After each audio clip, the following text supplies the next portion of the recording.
Olá, eu sou a doutora Maria Alice Ferragutti, eu sou médica psiquiatra e faço parte da equipe da Neurosapiens. E eu fui convidada, né, para falar um pouquinho sobre os aspectos mentais relacionados à doença de Parkinson. Eu vou dividir essa apresentação basicamente em três partes. A primeira parte eu vou dar um panorama geral, que funciona muito para a gente entender por que que os aspectos mentais são tão importantes nessa doença. A segunda parte da aula, eu vou entrar mais nas patologias propriamente ditas, e na terceira parte, eu vou falar algumas coisas mais práticas, de ordem prática, tá bom? Então vamos lá, vamos começar. A primeira parte, então, nessa introdução, é para que a gente entenda, né, que a doença de Parkinson, ela é uma doença progressiva, ela é multissistêmica, degenerativa, e ela envolve vários sistemas de neurotransmissores. Ela envolve a dopamina, ela envolve a noradrenalina, ela envolve a acetilcolina e envolve a serotonina. E por que que isso é importante, né? Isso é importante porque os sintomas mentais, eles estão diretamente ligados a esses neurotransmissores que ficam comprometidos na doença de Parkinson. Por exemplo, os sintomas motores, a gente sabe que estão mais relacionados à dopamina. Os sintomas não motores, que não são só mentais, existem outros também, tá? Eles estão mais ligados a quem? A dopamina, a noradrenalina, a norepinefrina, né? E a serotonina. Então, para a gente entender um pouquinho melhor, no começo dos anos 2000, mais ou menos, teve um médico, que é o Dr. Brack, e ele é um anatomopatologista. E o que que ele fez? Ele avaliou na lâmina, tá, de cérebro de pessoas que tinham falecido por doença de Parkinson, ele foi ver como que era o depósito de algumas proteínas que são muito específicas da doença de Parkinson. Então, ele pegou esse grupo de pacientes, mas não só esse grupo. Ele pegou um grupo de pacientes também que tinham falecido por outras causas e foi avaliar esse cérebro. E aí, o que que ele encontrou? Ele encontrou o depósito dessas mesmas proteínas, só que em regiões que eram distintas daquelas regiões que se achava inicialmente que era da doença de Parkinson. E o que que ele fez? Ele dividiu a doença em fases, como se fosse a fase 1 e 2, 3 e 4, 5 e 6. A fase 1 e 2 ele chamou de fases pré-clínicas, ou seja, são aquelas fases em que ainda não se tem sintomas motores, muito característicos da doença de Parkinson. As fases 3 e 4 são as fases em que sim, que já há os sintomas motores, e as fases 5 e 6 são as fases em que existe um comprometimento cognitivo. Então, nesse gráfico, a gente pode ver que existe, então, a manifestação, que é a manifestação motora, tá? Existe uma fase que é uma fase, então, pré-motora, e isso é muito importante que a gente tenha na nossa cabeça. Sendo, assim, mais detalhista, né, o que a gente vê são essas 6 figuras do nosso lado direito, que mostram exatamente isso, a evolução da doença de Parkinson em termos do comprometimento de vias e neurotransmissores. Então, a fase 1, você vai ter um comprometimento da região baixa, desculpa, eu passei sem querer aqui, da região baixa da coluna, do bulbo, a gente chama de bulbo, tá? E nessa região existem estruturas super importantes que há o comprometimento da acetilcolina. Então, são sintomas que têm a ver com o comprometimento da acetilcolina, que, por exemplo, é a constipação intestinal. Outro sintoma acomete o nervo olfatório, o bulbo olfatório, que aí acontece o quê? A pessoa perde a capacidade de sentir o cheiro normalmente. Então, a gente chama de hiposmia, ela sente menos cheiro, né? Vamos pensar assim. No estágio 2, existe já um comprometimento um pouquinho mais alto, que a gente chama de ponte. E aí você tem sintomas como, por exemplo, alteração de sono e já uma alteração de um pouquinho de humor, tá? No estágio 3 vai subindo, né? Imagina, vai subindo. No estágio 3 é o estágio que compromete o mesencéfalo, que é exatamente a região onde está aquela substância negra que faz assim, parte significativa da motricidade. Então, essa substância negra, quando ela é acometida, os sintomas motores, eles começam a acontecer.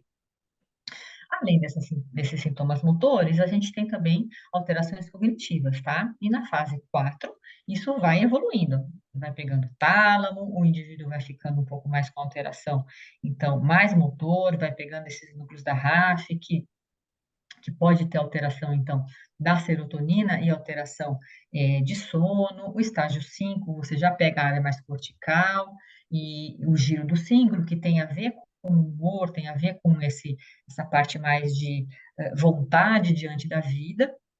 E na fase 6, aí seria já um comprometimento mais disseminado, em que existe um quadro demencial. Então, essa figurazinha aqui da nossa esquerda, a gente vê bolinha vermelha, né? Vermelha, lá do bulbo, ele vai subindo, então, ponte, mesencéfalo, né? Aqui vai pegando o tálamo, até a região cortical, e vai se disseminando para todo o cérebro.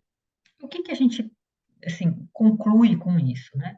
Que a doença de Parkinson, ela é uma doença que os sintomas motores, eles são como se fosse assim a ponta do iceberg, né? E que existe embaixo da água, né? Entre aspas, isso, mas um comprometimento de outras áreas que são muito importantes também.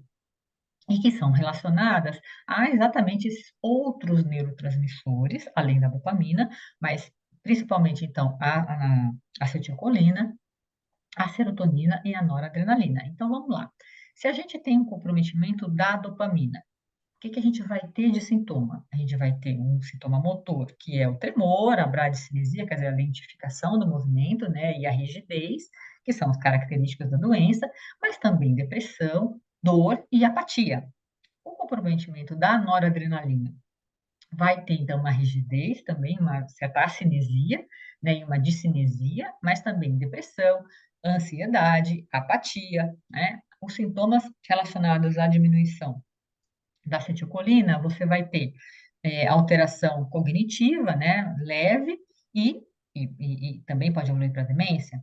E serotoninérgico, você vai ter fadiga, depressão, ansiedade e alteração de sono. Então, assim, esse é aquele estudo do Dr. Brack, o inicial, foi feito no começo dos anos 2000, né? 2003. Em 2010, foi feito um novo estudo que relacionou essas fases do Dr. Brack com os sintomas clínicos, né? E ele divide, então, como se fosse a gente chama de timeline, né? Quer dizer, é uma linha do tempo mesmo, e que, no entendimento deles, antes de iniciar esses sintomas motores, os outros sintomas, eles teriam uma duração aí de 20 anos. E depois dos sintomas motores, até o quadro de demência, um quadro mais grave mesmo, também seriam mais 20 anos. Então, se a gente for pensar em termos globais, é uma doença que tem uma doença com uma duração bem longa, né? De 40 anos, vamos dizer assim, e que compromete vários sistemas. Nesse gráfico aqui do nosso lado direito, é só para ilustrar o que a gente vê durante a evolução, a evolução dos sintomas, né? Então, assim, desde o começo, da doença, você tem, então, o quadro de hiposmia e ele é mantido, né? A alteração do sono, ela vai piorando, conforme o tempo vai passando. A depressão, ela melhora quando o paciente começa a tratar dos sintomas motores do Parkinson, e depois ela piora de novo. A constipação tende a piorar, né? A perda de peso tende a piorar, e a demência e a psicose, elas evoluem mais, claro, numa fase mais tardia. Nessa tabela, o que a gente vê aqui, olha, que chama a nossa atenção, é a prevalência, né? A depressão tem uma prevalência aqui que chega a quase 70%. A demência, 70%, 78%. E a psicose, 80%. Quer dizer, são percentuais muito, muito altos, né, que a gente tem que considerar. Então, agora eu vou passar para a segunda fase da nossa apresentação. Eu vou falar um pouquinho das manifestações psiquiátricas propriamente ditas. Então, elas afetam cerca de 80% dos pacientes durante a evolução. Claro que a gente está falando de várias manifestações, não só depressão, não só ansiedade, mas as várias manifestações, né? E elas podem ocorrer simultaneamente. Quer dizer, eu posso ter um paciente que tem um quadro de ansiedade, um quadro de transtorno de impulso, um quadro de pânico, tudo isso junto, tá? E elas acontecem pela doença em si, então, como eu expliquei antes, por conta dessas alterações dos neurotransmissores, mas também pelo tratamento da doença de Parkinson, né? Então, quando você começa a tratar a doença de Parkinson, os sintomas motores, vamos dizer assim, né? Você também agrega um risco de causar sintomas mentais, sintomas psiquiátricos, pelo próprio tratamento. E as manifestações mais comuns, quais são elas, né? Então, alterações cognitivas, a depressão, a ansiedade, aí a gente abre uma chave, que são vários tipos, né, de subtipos, vamos dizer assim, de transtornos ansiosos. Os mais comuns são o transtorno de ansiedade generalizada, os ataques de pânico e também, muitas vezes, a fobia social, tá? Além disso, a psicose, as alterações de comportamento e a demência. Então, vamos falar um pouquinho da depressão, né? Cerca de 40 a 50% dos pacientes, eles apresentam quadros depressivos, que em geral eles são leves a moderados. É difícil ter um paciente com uma depressão grave, né? Difícil. 20% dos casos são graves. Mas se a gente for fazer uma comparação entre a depressão na população geral, na doença de Parkinson ela é mais leve, tá? Leve a moderada. E quais são os fatores de risco para a depressão? Gênero feminino, né, e principalmente início precoce da doença de Parkinson. Lembrar que o fato de um indivíduo ter um quadro depressivo na doença de Parkinson aumenta o risco de evoluir essa doença de Parkinson para demência mais rapidamente. Aumenta a mortalidade em 2,6 vezes a doença de Parkinson, né? Então, e pode estar relacionada a maior velocidade e declínio clínico, ou seja, é algo que a gente tem que olhar com muita seriedade e a gente tem que tratar, tá? Quais são as causas da doença de Parkinson, da depressão na doença de Parkinson? Veja, existem esses dois fatores que são bastante importantes. Aquele fator que é o fator vamos dizer, neuroquímico, né?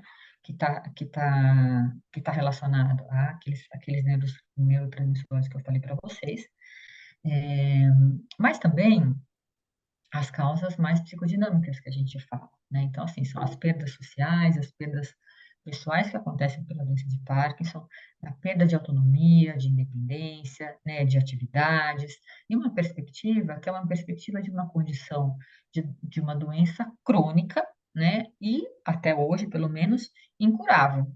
Então, assim, isso é um motivo que muitas vezes leva o indivíduo a evoluir para um quadro depressivo, né? E o que eu falei, né, os desenvolvimentos das vias serotoninérgicas, noradrenérgicas e dopaminérgicas.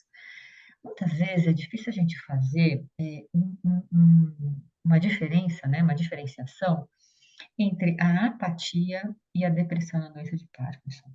Porque existe uma entidade que é uma entidade isolada da apatia. Assim, o indivíduo ele tem a apatia por conta da alteração de neurotransmissor da doença de Parkinson. Não é uma depressão, mas essa diferença é uma diferença muitas vezes que não é fácil de ser feita, tá?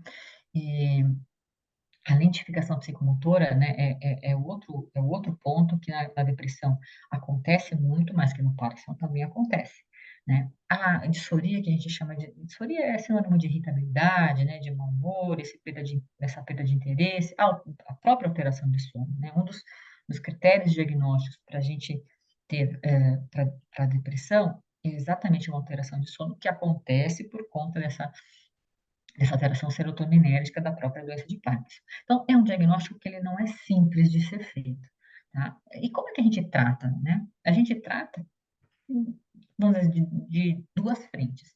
Existe essa frente que é a frente medicamentosa, né? Então, aí a gente usa antidepressivo, né? Os inibidores de recaptação de serotonina. A gente pode usar os que a gente chama de duais, né? Os duais, eles vão agir, então, tanto na serotonina como na noradrenalina. A bupropiona, ela também é um dual, que ela vai agir na dopamina e na noradrenalina. Então, a bupropiona, ela funciona muito bem, principalmente para paciente que tem doença de depressão com sintomas de apatia, não só apatia, mas depressão com sintomas de apatia. Os antidepressivos tricíclicos, que são aqueles mais antigos, eles podem ser usados, mas em indivíduos idosos ele tá contraindicado, tá? Por conta de tontura, risco de queda, lipotímia, então isso está contraindicado. Dentre esses que a gente pode usar não nos idosos, que está mais, vamos dizer, indicado é a nortriptilina.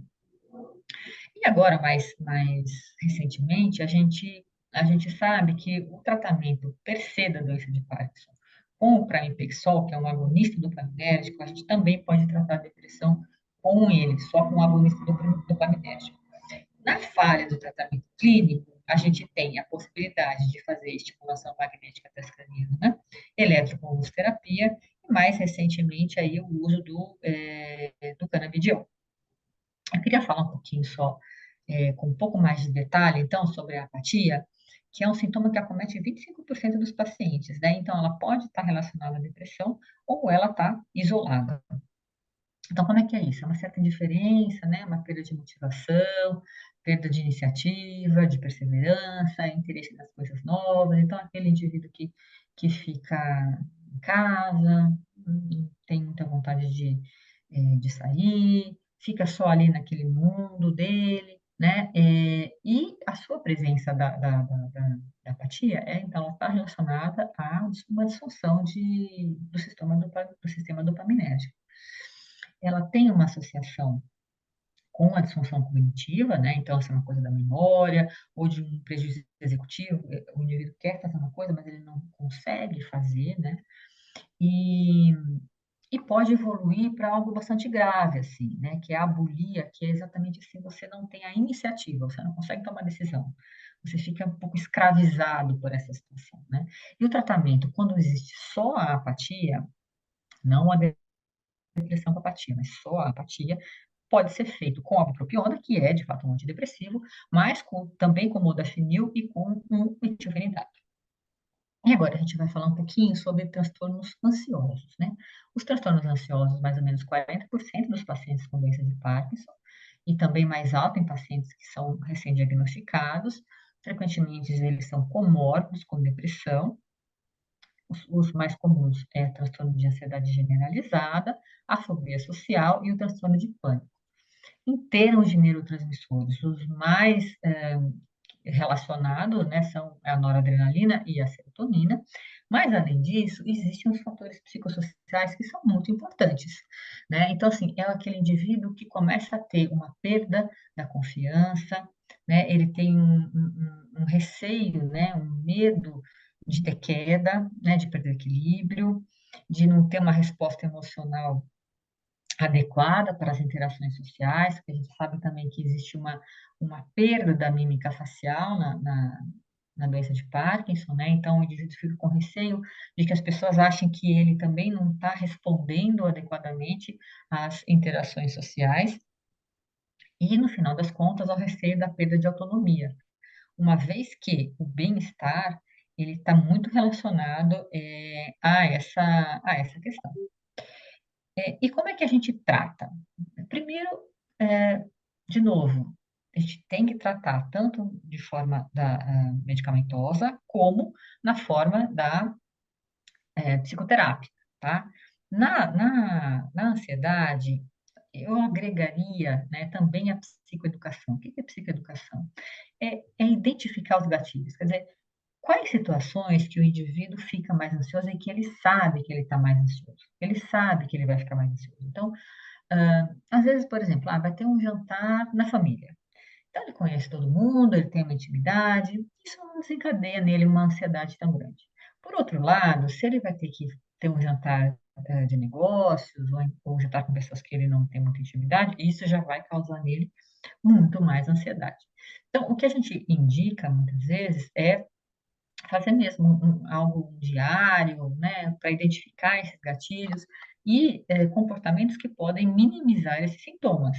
A gente pode treinar esse indivíduo para fazer uma respiração, até uma auto-hipnose, isso é possível de ser feito. Claro que exige um certo treinamento, mas é possível de ser feito, né? E deixar o indivíduo o máximo possível autônomo, né? Deixar as escolhas para ele. Então, se ele sabe de uma situação também, que é uma situação que não necessariamente ele tem que participar, e que ele sabe que ele vai ter uma ansiedade, a gente tem que deixar para ele uma escolha de falar: "Olha, tá bom, eu não quero passar por isso, eu não quero ir", e tudo bem, né. Então, e essa psicoeducação, ela é muito importante, né, essa terapia, ela é muito importante.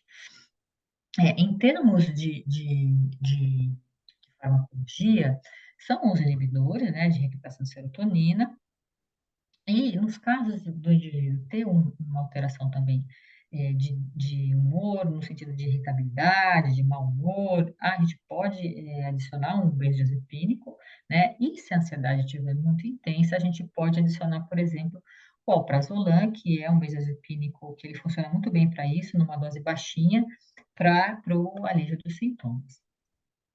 Agora nós vamos passar para um outro tipo de sintoma, que são as manifestações cognitivas. Eh, o que que são essas manifestações, né? Então, assim, é uma lentificação do pensamento, do processamento mental e da recuperação da memória, né? Então, tem uma dificuldade de tomar decisão.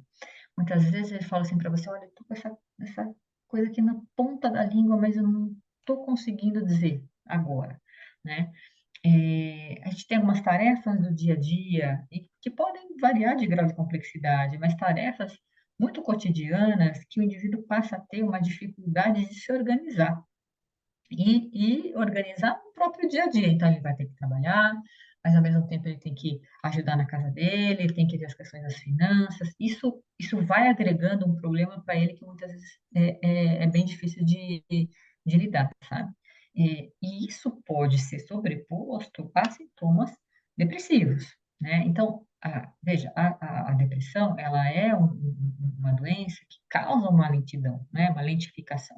Então, o pensamento de um paciente que está deprimido, independente dele ter doença de Parkinson ou não, ele é um pouco mais lento, né? Se você agrega, além da depressão, essa manifestação que é cognitiva, isso piora muito, né? Por outro lado, se você tem um paciente que tem essa lentificação de pensamento, muitas vezes você tem que pensar, pode ser que isso não seja cognitivo, mas pode ser pela depressão, e às vezes tratando a depressão melhora a cognição, né? A demência, ela é algo que a gente viu que ela acontece, né, geralmente aí no final da evolução da doença de Parkinson, né, os fatores de risco são a idade avançada, o tempo da doença, a severidade da doença e o gênero masculino. Quando é que a gente pode diagnosticar essa demência por doença de Parkinson, né? Então, o Parkinson tem que ter pelo menos 1 ano antes do início dos sintomas, da demência, né? Acomete cerca de 25 até 40%, e quando se tem essa demência, os sintomas psicóticos, eles são mais frequentes. Existe disfunção executiva, então um pouquinho que eu falei antes, né, prejuízo da memória, da habilidade de processar novas informações, antecipar planos e manter e mudá-los, né. Além disso, umas mudanças afetivas, então você tem uma certa labilidade de humor e a apatia. Falando um pouquinho da psicose que a gente citou antes, né, essas fotos, se a gente, olhar bem, né, elas facilmente a gente consegue enxergar aí umas carinhas, né. E o que que são sintomas psicóticos, né? Sintomas psicóticos são sintomas que, você, eh, rompe com uma realidade, né, você entende uma realidade diferente daquilo que é real, tá. Quais são os sintomas psicóticos, mais frequentes na doença de Parkinson? As alucinações, principalmente as alucinações e os delírios, né. E quais são os fatores de risco para sintoma psicótico? Então, se o indivíduo tem um quadro demencial, a gente já viu que é mais fácil que ele tenha esse sintoma psicótico. Uma idade mais avançada, uma duração de doença mais longa, se ele tem depressão, se ele tem alteração de sono, se ele tem alteração visual. Então, assim, existe uma síndrome que a gente conhece na psiquiatria, que chama Charles Bonnet, que acontece que o indivíduo tem sintoma psicótico, a partir do momento em que ele é privado vamos dizer assim, de um sentido que ele tinha antes. Então, por exemplo, um indivíduo que tem uma catarata e está ficando cada vez mais opacificado, cristalino, então ele começa a ter uma certa alucinação, ilusão, por conta dessa perda da visão mesmo, tá? E além disso, os próprios medicamentos que tratam a doença de Parkinson. Então, os sintomas mais psicóticos mais comuns, né, as alucinações, elas podem acontecer em cerca de 15 a 25 a 20, desculpa, a 20% dos pacientes. Isso é sintomas, alucinações mesmo, né, alucinações verdadeiras, que a gente chama. E se a gente pensar em sintomas psicóticos menos intensos, menos graves, vamos dizer assim, esse percentual ele sobe mais, tá? Se a demência estiver presente, esse percentual chega a 50%, né? A maioria das alucinações ou das ilusões, elas são visuais, né? A gente tem que diferenciar de uma outra entidade que é a demência por corpo de Levy, mas aí as alucinações elas são mais precoces, existe uma alteração de comportamento mais significativa, né? E a alucinação ela é muito importante porque ela é uma das maiores causas de institucionalização, né? Então, esses pacientes eles vão para essas casas de repouso ou afins, mas muito por conta deles não conseguirem, vamos dizer assim, lidar, né, com essas alucinações e tampouco os cuidadores e as famílias. Os delírios, eles podem acontecer também, eles são menos comuns que as alucinações, e quando eles acontecem, geralmente é de conteúdo paranoide. Então, é alguém que está querendo ir atrás de mim, é a cuidadora que está envenenando a minha comida, são vocês que querem me matar, né? É esse tipo de pensamento. Existe a possibilidade também de terem delírios de ciúme, tá? Isso também não é infrequente, não. Eles acontecem em 15% dos indivíduos com demência e 5% daqueles sem demência. O tratamento, primeiro, né, controle dos fatores desencadeantes, quer dizer, esses pacientes muitas vezes evoluem para o quadro de psicose por conta de uma infecção clínica, né, de distúrbio hidroeletrolítico, geralmente são idosos. Então, qualquer, vamos dizer assim, alteração metabólica pode causar um quadro de alucinação. Então, a primeira coisa que a gente tem que fazer é controlar isso aí, descartar que seja uma causa clínica, né? Tentar reduzir a politerapia farmacológica, os pacientes tomam muitas medicações distintas, então, às vezes, a própria medicação pode causar sintomas psicóticos, né? Isso não aconteceria num adulto jovem ou um adolescente, mas num idoso isso pode acontecer, né? O tratamento sintomático é com antipsicótico atípico, né? E nos casos dos pacientes que têm o diagnóstico de demência, é possível de se dar também um anticolinesterásico. A última, vamos dizer assim, uma última doença, né, psiquiátrica que eu queria mencionar é esse transtorno de controle de impulso, que isso não é muito falado, sabe? A gente fala muito de depressão, de ansiedade, mas essa questão de transtorno de controle de impulso, ela é muito significativa nos pacientes com Parkinson.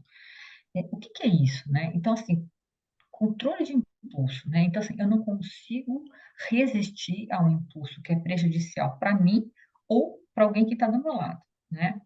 Tem uma alta prevalência, uma alta incidência, e tem múltiplos fatores que podem causá-los na doença de Parkinson, né? Os fatores de risco. Então, a personalidade, se o indivíduo já foi impulsivo durante a vida, né? Então, assim, quando ele está numa situação de doença de Parkinson, isso tende a ficar mais acentuado, né? A genética, o uso de substância psicoativa, pode ser álcool, pode ser cocaína, né? Ou qualquer outra droga, estimulante. Se o indivíduo teve depressão ou está em depressão, ou um início precoce da doença de Parkinson, e o uso de agonista dopaminérgico. A dopamina, ela é um neurotransmissor que está ligado à impulsividade, né? Então, assim, como eu começo a tratar meu paciente com dopamina, eu estou dando dopamina para ele, eu estou dando um agonista dopaminérgico, eu aumento a quantidade de dopamina, eu melhoro o sintoma motor, mas eu causo, ou eu posso causar, um aumento também da impulsividade. E esses sintomas impulsivos, os mais comuns são a hipersexualidade, a compra compulsiva, o comer compulsivo e o jogo patológico. E é muito difícil a gente lidar com isso, né? Os familiares, os cuidadores, são sintomas que atrapalham muito, né? São muito estigmatizantes e podem causar aí um estrago que não é pequeno, tá? E agora eu vou entrar na última parte, então. A última parte da, da minha apresentação está relacionado aos aspectos práticos. Então, quais são os desafios que a gente tem da doença de Parkinson? Do paciente, quais são os desafios do paciente, né? Quer dizer, ele, o que a gente tem que ensinar para ele, né? Ensinar que é importante identificar a adversidade e a piora dos sintomas. Ele sabe disso, mas é importante realmente identificar. E uma vez diante disso, treinar respiração, treinar distração e treinar conscientização, né? Abandonar essa visão pessimista da incapacidade. Então, educar o paciente para que ele foque naquilo que ele consegue mais fazer, né? Aquilo que ele se vê menos comprometido. Então, faça coisas que você sabe que estão menos comprometidas, né? Abordar com ele o medo dos sintomas. Por exemplo, medo de tremer, do tremor em público, medo de cair. Então, o que ele pode fazer para minimizar isso? Né? De repente, ficar num lugar que não fica tão exposto, está sempre perto de uma cadeira, esse tipo de coisa, né? As técnicas de autoconhecimento, né? A meditação. O que mais incomoda? Porque um paciente ele é diferente do outro, né? Em um deles pode incomodar mais, por exemplo, o distúrbio do sono, no outro pode incomodar mais o tremor, no outro pode incomodar mais a depressão. Isso é absolutamente individual e o tratamento tem que ser personalizado, né? Quanto que o indivíduo se aceita com isso? Quanto que ele tem vergonha, né? De novo, essa abordagem do medo da perda de autonomia, que está diretamente relacionada ao bem-estar. Como lidar com os medos futuros da doença de Parkinson? Como é que é lidar com esse diagnóstico, né? A mudança de vida antes e depois da doença. Qual a situação que está me causando desconforto? Me lembrar algo que é bastante importante, assim, que a gente chama de viés de impacto. O que é viés de impacto? Quando acontece alguma coisa ruim na nossa vida, seja em qual momento for, né? A gente faz uma projeção que é uma projeção negativa para o futuro. A gente superestima o futuro como sendo muito doloroso, né? E subestima a nossa capacidade de lidar com ele. Então é aquela frase assim: eu não vou aguentar, eu não vou suportar. Se isso acontecer comigo, eu não vou dar conta, né? Então, assim, orientar o paciente, veja, quantas vezes isso aconteceu na sua vida? Às vezes todo mundo acontece, né? Quantas vezes isso aconteceu e como que você lidou? Como que você superou? Porque você superou, né? Você está aqui hoje, né? De alguma maneira você falou que você não ia suportar, mas você suportou. Quais foram as ferramentas que você pôde lançar mão para lidar com aquelas situações? Por que que a gente não pode tentar lançar mão dessas mesmas ferramentas para o presente, né? O nosso cérebro, ele foca no negativo, nas coisas negativas, como uma tentativa de proteção. E tudo bem, né? Tem esse lado que ok, mas tem esse outro lado que a gente tem que pensar sobre. Será que eu não estou sendo pessimista demais, né? Será que eu não estou, vamos dizer assim, exacerbando uma situação que não é tão horrorosa assim, né? A gente tem que parar para pensar nessas coisas, né? Qual é a certeza de que o futuro vai ser tão negativo quanto que eu estou imaginando, né? Muitas vezes a gente se apega a uma ideia, aquilo que o fulano fala, aquilo que o vizinho fala, aquilo que a gente vê na internet, e que isso, na verdade, não é a realidade, é uma ideia. Tá bom? Então, assim, essa foi a minha mensagem, essa foi a minha apresentação, e eu queria concluir, então, que a doença de Parkinson, ela é uma síndrome bem mais do que uma doença, né? Ela é muito recheada de sintomas, são múltiplos sistemas que são cometidos. Ela pode ser olhada, né, dividida em algumas fases, que são fases distintas, e os sintomas psíquicos, eles podem acontecer em todas as fases. A gente tem que olhar para eles com cuidado, a gente tem que olhar para eles com carinho, porque, de fato, assim, eu cuidando desses sintomas, eu melhoro tanto o quadro agudo, tá? Como eu posso melhorar a evolução da doença. Eu posso minimizar, né, a evolução da doença. Então, isso é muito importante da gente esclarecer, né? O tratamento, ele deve ser feito tanto medicamentosamente, como a parte da psicoterapia e a parte da psicoeducação. E o futuro tem novas perspectivas da parte da engenharia genética, isso que a gente está vendo cada vez mais, que é bastante interessante. Então, a minha mensagem final, eu peguei, assim, duas frases desse ator, que é o Paulo José, que eu achei elas muito interessantes, sabe? E a primeira delas é assim: o Parkinson é uma doença degenerativa, progressiva e irreversível, mas a vida não é muito diferente. E a outra é assim: a vida é um Parkinson de diversões. Então, o meu abraço para vocês. Eu queria agradecer então essa oportunidade e eu estou à disposição para esclarecimento. A gente tem o contato da NeuroSapiens, agradecer mais uma vez ao doutor Antônio, a doutora Alessandra, por essa oportunidade dessa conversa, tá bom? Muito obrigada para vocês e boa noite.